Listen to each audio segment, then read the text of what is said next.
Estaban todos esos pero estaba quedo yo ya, se lo juro, lo quiero mucho. Eso hicieron ellos, compa, lo vi con mis ojos. Oye, mira esta forma no la puede explicar. Inyectan a todo el mundo para que se muera. Y no se asuste, pero hasta a mí me inyectaron. Pero Dios se la cobrará. I'm sure I'm going to get some hate messages after this. Frankly, I don't care because this could save someone's life. I'm a nurse practitioner. I am licensed and certified. I am not on the front lines. I have a friend in New York City who's on the front line. And for her safety, she cannot come out and say these things. So I am her voice. I'm not going to name names of people or hospitals for the safety of those involved. But this is her account, okay? I am her voice here. I'm going to tell you what she has told me. She wants this to get out. Now, I'm sure this is not the case everywhere. I'm confident. I have friends that are in other places. They're on the front lines. They're in ICU. And it's not like this everywhere. But in New York City right now, in some of the hospitals, this is what is going on. People are sick, but they don't have to stay sick. They are killing them. They are not helping them. She used the word murder, coming from a nurse who went to New York City expecting to help. Patients are left to rot and die. Her words. She has never seen so much neglect. No one cares. They are cold and they don't care anymore. It's the blind leading the blind.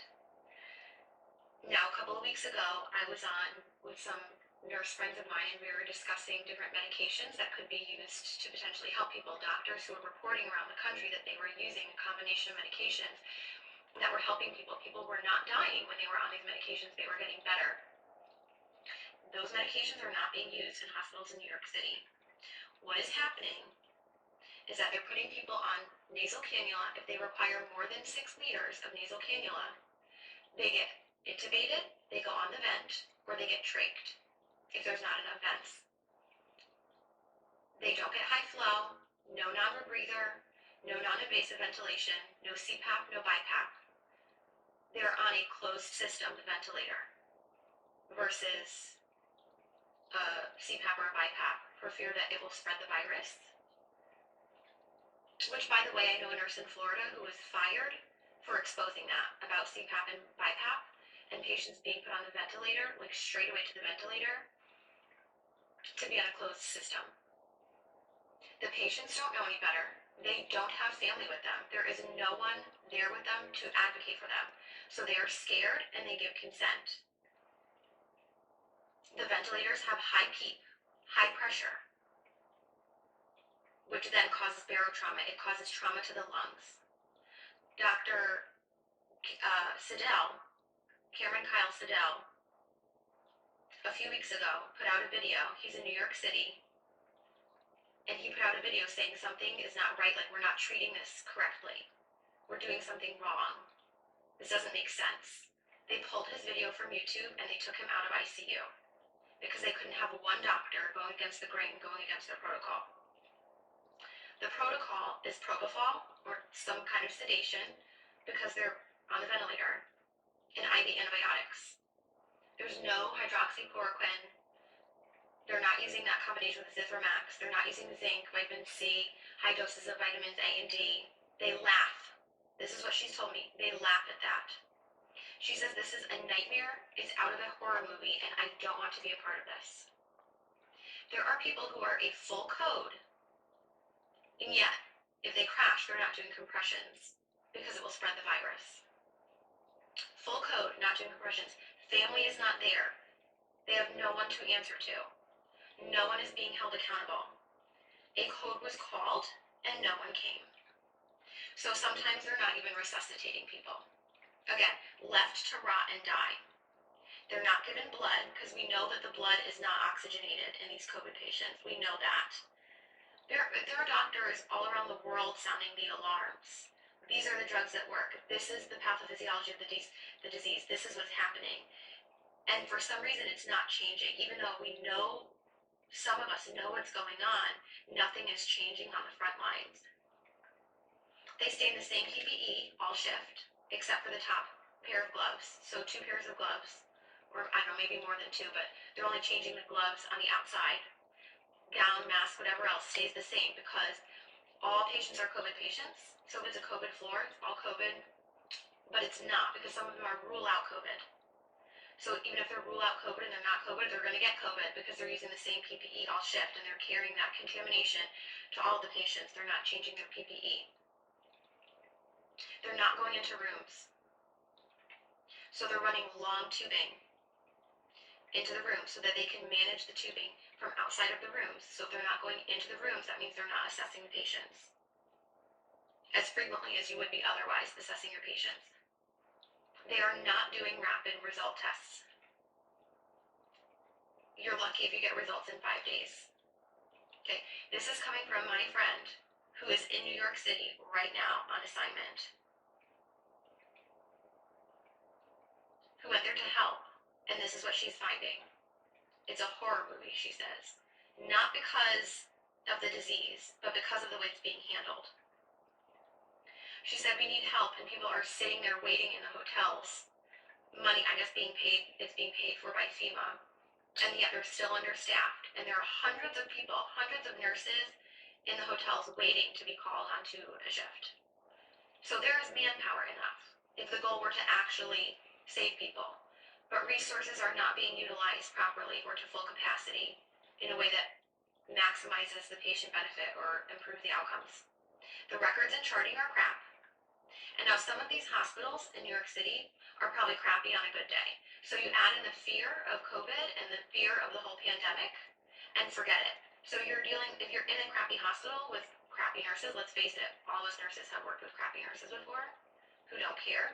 So now you add in this, forget it. And they're having people do things that they can't do. So maybe things that they're not proficient in. So maybe a nurse who's not familiar or comfortable with using a ventilator. And it's that figure it out mentality. Figure it out. These patients are critical and they're crashing, figure it out. So nurses are being celebrated as heroes, right? We see how like the fire trucks and the police are like lining up and practically having these parades and celebrating them as heroes. And don't get me wrong, I'm sure in some parts of the country and other ICUs, I have friends that are working on the front lines in ICU and they are good nurses. And some of them are heroes. But we have nurses being celebrated as heroes who are killing people. They are not heroes. And they're being brainwashed to think they're doing something great just by going to work because they're brave enough to go to work. Well, what are you doing at work? You're certainly not saving people if you're not even running codes. You're not even going into patient rooms. You're a coward. You're hurting people. You're killing them. You're contributing to the problem. I know I'm going to get hate mail for this, and that's fine. Because people are dying who don't have to die. Again, there's no family there, so no one's being held accountable. And once these people get intubated, they're being scared into giving consent to be intubated, and then for a lot of them, it's over. And there's nobody going to be held accountable. And there's nobody looking out for them. They are completely by themselves. There's like a total lack of critical thinking. It's out the window. And people are scared to speak up. And one person alone isn't going to change the overall culture of a hospital or a system or a city. Like I said, Dr. Cameron Kyle Seidel's video was pulled from YouTube. And he was pulled from the ICU for sounding the alarm and going against the grain. So people are sounding the alarm. It's just not changing anything, apparently. So what can you do? Buck the system. I'm really fortunate I don't have any family in New York City that I personally have to worry about. If there are people that you are worried about, or maybe it's not even New York City, maybe you're in another city that's being really hard hit and you're just hearing really bad things coming out of that city, buck the system. Something is wrong in the system. So go against the grain. Request records immediately. Records, transcripts, immediately. If there's a medication that you want your loved one to be given, report it as an at-home medication and demand that it be continued.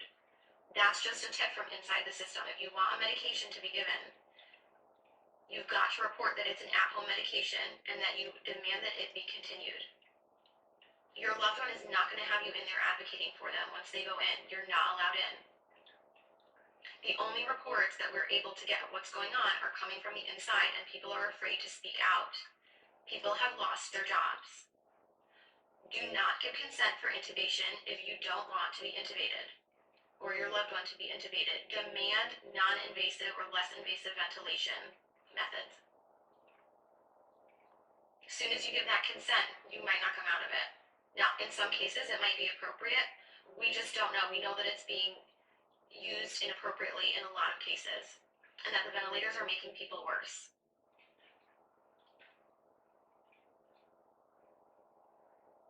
Please share this video, make it go viral. People need to know this. This is the truth of what's going on from my nurse friend who's in New York City right now on assignment. This is murder, she says. People are being murdered and no one cares. Horrible care.